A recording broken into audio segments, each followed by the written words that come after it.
The first promo to release within FIFA 23 Ultimate Team will be the One to Watch promo. It's the exact same case every single year, and EA have already started to announce some of those players which have been confirmed to have One to Watch cards. So in this video, we are going to be going through absolutely everything that you need to know.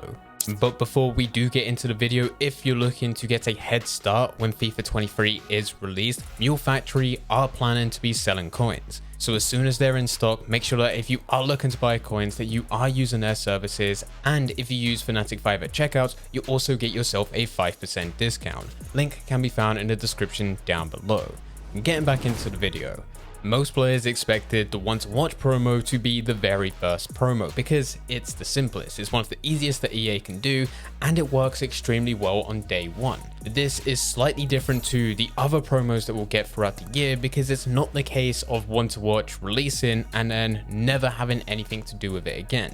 We could very well see upgrades for a number of players all the way throughout the year. And this makes them much more usable than some of the other promos that we get early on, which just become pointless by the time we get to January and Team of the Year is released. So let's actually go through how One to Watch works.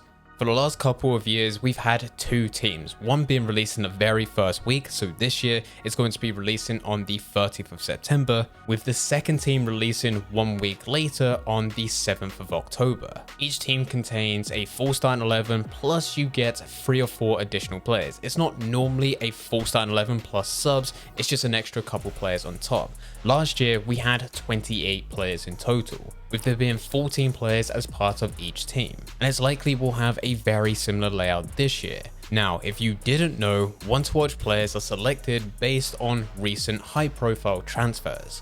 Not every transfer player will be used, but it is only those that are seen to most likely perform very well, with there being some of the top teams which have recently had transfers, or maybe it's not so much of a top team, but they've been able to make a really good transfer which is not seen as one of the world's best players, but definitely someone who can have influence over the team that they've just joined. And what makes this really cool as part of a promo is that there is a chance that these players can be upgraded based on how well they perform in real life. And there's a couple different ways in which they can be upgraded.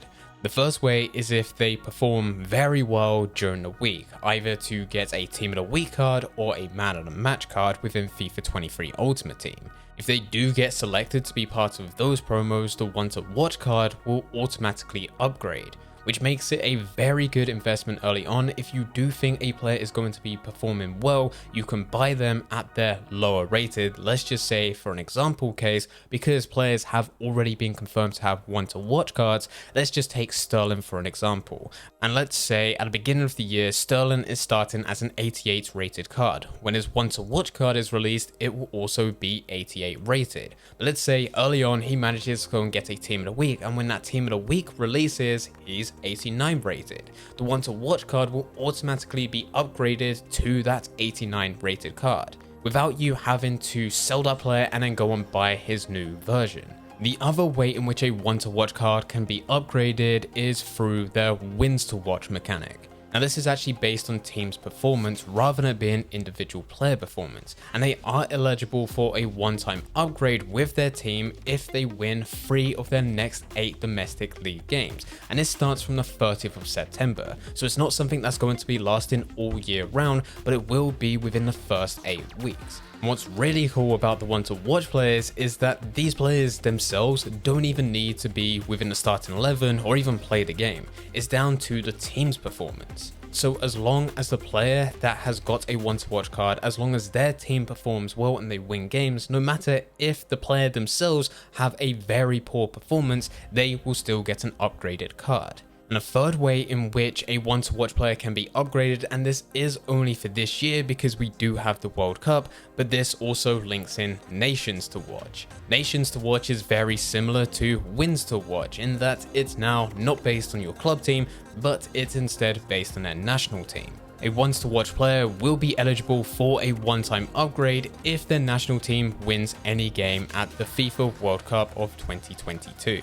Yet again, these players don't need to feature within the game for them to be eligible for an upgrade. Now, because these types of players are dynamic in that they can change throughout the year, there's always questions raised whether or not a player transfers. Do they immediately transfer? Do they get an upgrade? What happens here? And to answer your question, if a want-to-watch player transfers or goes on loan during the season, that item keeps the player's latest upgrade until the player receives a new upgrade. So let's just take Sterling for an example. Let's go back, he's got an 88 rated card, he's got an 88 rated want-to-watch. In January, let's say that he does decide to leave Chelsea and go to another team. He doesn't immediately change based on his want-to-watch to change to a different team. Instead, he needs to perform well for his new team to be featured as part of a man of the match or team of the week, in which he'll get an upgrade, and it's at that point that players' want-to-watch card will now show their new team. And if a player leaves a club team only to join no other clubs, it does mean that they're not going to get any upgrades. They're not playing any games to be featured as part of the man of the match or the team of the week to actually retrieve an upgrade. And also, because they're not part of a club, or in some cases part of a nation, they will not be eligible for the wins to watch or even nations to watch. Now, so far at the time of recording this video, there are only 4 players which have been confirmed. This is Núñez, Haaland, Richarlison and Sterling, 4 Premier League players which will get want-to-watch rated cards on the release of Ultimate Team. This is, of course, just the beginning, and we did point out that last year there was 28 players in total, and it's likely we are going to have a very similar amount this year. The want-to-watch promo works incredibly well to get players started within the game, and also for people to buy into FIFA points so that EA can make some money. It's a very good incentive from EA's point of view, but it allows players to settle down, build towards their teams, which normally happens 2 weeks after the official release of FIFA 23. Now, the last thing to mention, and obviously is going to be emphasis on this channel because we always talk about trading and investing, is about investing into want-to-watch players. I highly recommend looking into it very early on if you have the coins to do so, but it is only very particular type of players. If you're looking to buy into the high-rated desirable players early on within the game, by all means do so, but typically the only way that they increase in value is if they do get an upgrade, or there's speculation that they could get an upgrade in this week's Team of the Week. This, of course, does bring some risk because there is no guarantee. But at the end of the day, you have bought into a fairly reasonable and decent player early on, so it's likely if you are using them within your team that they're going to perform well. What I like to do is actually look at the cheaper players, the players that not as many people are going for, or at least those that are opening packs within the first couple of weeks. They're packing these players fairly often and they're immediately listing them onto the transfer market to get some quick coins rather than storing them within their club because they see it as an investment. Those are the types of players that I look for. Why do I go for these types of players? Because most people at the beginning of a new Ultimate Team, they either don't have enough coins to buy a good team and also invest into some of these players, or they're making way too many coins in which they see you investing into these players beneath them. With these types of players, I've always classed them as less risky investments because it's likely that you're able to get them for their minimum price, being anywhere between 10 to 20k.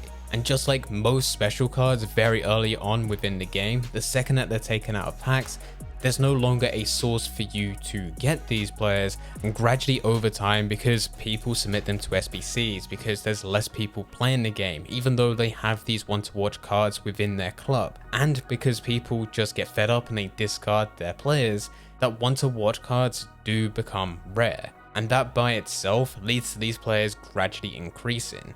And one way that you can see this happening is by going onto a site such as Footbin and just looking back into FIFA 22, where you can look right to the beginning and see which players got want-to-watch cards and look at their graph and see how it gradually increases. Whereas once you look at the more desirable players, the higher rated ones, the Messis, the Ronaldos, the Lukakus, they have a fairly high price point early on, but there's no guarantee that they're going to go up. Some of them will increase only to immediately drop and then gradually increase again, but they never go to the value that they originally had. Whereas these lower rated, less desirable players, they're only really looked at once they do get an upgrade or if there's SBCs, but because you're getting them at their lowest point, 10 to 20k, it's likely that they're going to be at a higher value than what you initially bought them for. And I tend to buy one of each of these, store them into my club and just keep them there. Keep them there until they do eventually get an upgrade.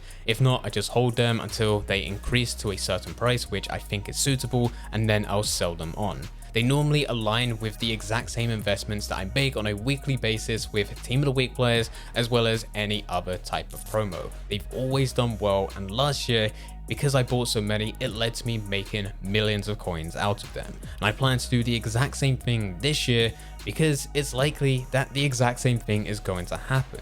Anyway guys, this is absolutely everything that you need to know about want to watch players. We went through what they are, how they get upgraded, some of the players that have been confirmed, and we've also talked about making as many coins as possible out of them from the very first week.